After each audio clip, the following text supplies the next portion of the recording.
bolsonarismo ele representa a violência, ele representa a hipótese de tentar romper. Ele nem muito sabe o que está fazendo, na grande maioria, né? São pessoas despreparadas, incultas, tanto é que a primeira ofensa, entre aspas, que fizeram ao ministro Alexandre é chamá-lo de comunista. É uma piada, né? Histórica, assim, tudo que o Alexandre não é comunista. Alexandre é um cara de direita, que foi um secretário de segurança muito firme em São Paulo, escolhido pelo presidente Temer para ser ministro supremo. Então, o comunismo é uma ofensa na visão desses radicais absolutamente incultos, banais. São pessoas completamente sem fundamento. O que é perigoso, Ana e a Zenha? Fico muito feliz de ver a Zenha aqui. Sou um admirador do que ele escreve. O que nós vemos hoje, infelizmente, é uma agressividade que tem fundamento. Por que isso aí deve ser investigado, tem que ser punido? Eu tenho dito e tenho escrito que nós só avançaremos se nós conseguirmos, de fato, fazer a responsabilidade criminal desses fascistas. Não adianta nós termos uma postura de indignação e que, afinal, não sei aonde vai levar, só a indignação. Ou nós fazemos, de fato, um enfrentamento jurídico, dando a eles, obviamente, o extremo direito de defesa pleno, devido ao processo legal e tal. Eu quero dizer algo que eu tenho escrito nos últimos meses. Eu sou um crítico ferrenho do judiciário, um poder patrimonialista, um poder direitista, de manter o status quo. Se você pega a foto do Poder Judiciário do Tribunal de Justiça de São Paulo, são 300 e tantos homens brancos, homens, quase não tem mulher, vida classe média alta.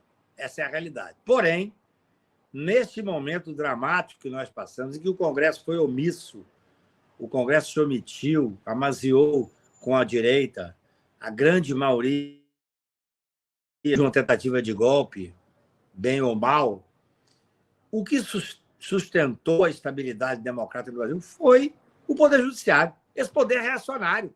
É uma coisa incrível. O Barroso, que é um homem com formação de esquerda para algumas questões sociais e de costume, mas que é um homem de direita em relação à questão criminal, meu querido amigo, mas eu tenho divergências sérias com ele, o Alexandre, que é um homem fundamentalmente de formação de centro. Não interessa. Todas essas pessoas foram fundamentais, enquanto representantes do Poder Judiciário, para manter a estabilidade democrática. Nós teríamos tido um golpe, não tenho dúvida, não. Ou nós acreditamos nisso, ou nós não vamos prestigiar aquilo que é mais importante, que é manter a estabilidade democrática.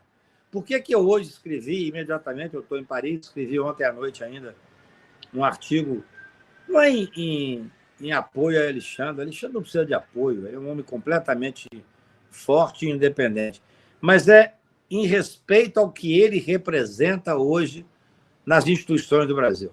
O Poder Judiciário manteve a estabilidade democrática.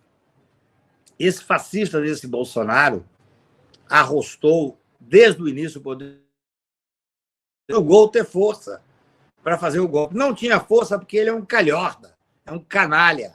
Ele não tem o apoio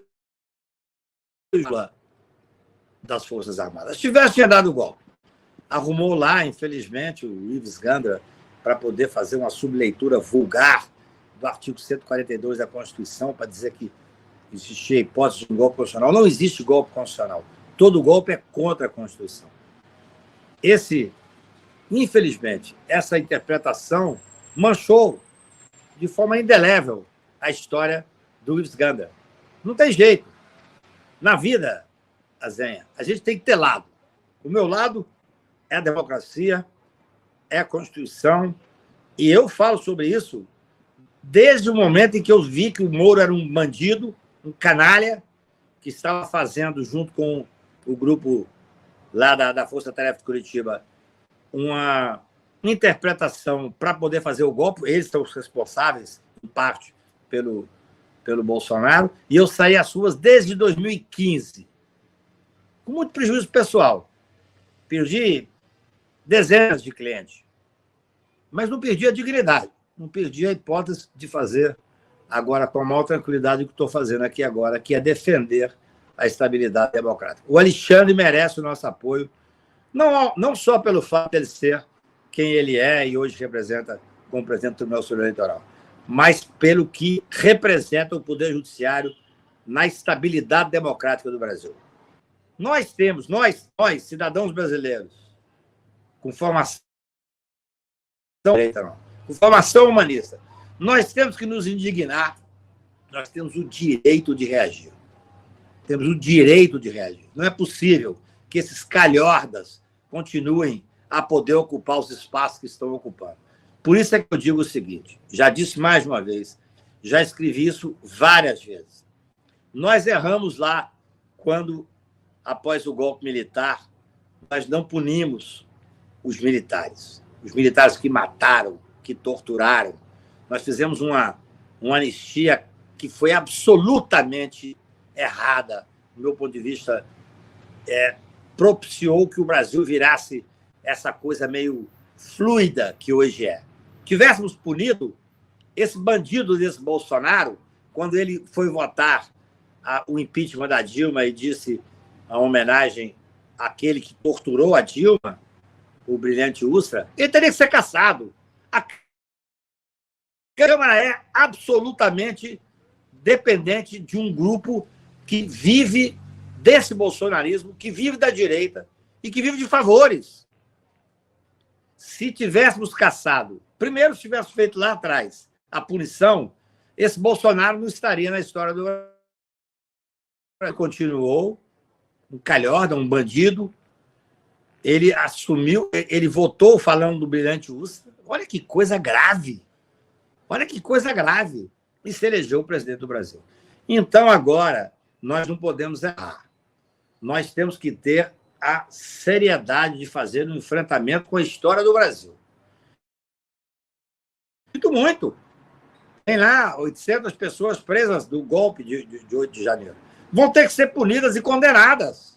Mas eu quero ver a condenação dos militares que fizeram essa possibilidade, dos que efetivamente contribuíram, porque senão o Brasil não é passado a limpo, Zé. Não adianta. Não adianta. É importante punir aqueles que estão lá, às vezes são realmente puxa de canhão. Faz parte da vida. Assumiram a responsabilidade histórica e nós não podemos deixar de agora fazer o contraponto.